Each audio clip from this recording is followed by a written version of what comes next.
कतरीना कैफ ने अपने हमला होने से मुताल्लिक अफवाहों पर खामोशी तोड़ दी। शादी के कुछ अरसे बाद ही भारतीय अदाकारा कतरीना कैफ के हमला होने के हवाले से अफवाहें शुरू हो गई थी। ताहम अदाकारा विकी की जानिब से इस हवाले से कोई बयान सामने नहीं आया तो ये अफवाहें दम तोड़ गई थी। अब एक बार फिर कतरीना कैफ के हमला होने की खबरें भारतीय मीडिया की जीनत बनी, लेकिन इस बार अदाकारा की जानिब से उन अफवाहों पर रद्द अमल सामने आया है।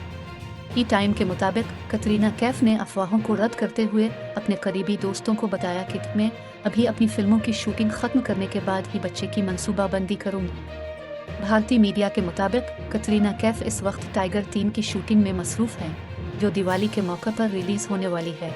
मनीष शर्मा की हिदायतकारी में बनने वाली इस फिल्म में सलमान खान और इमरान हाशमी भी हैं।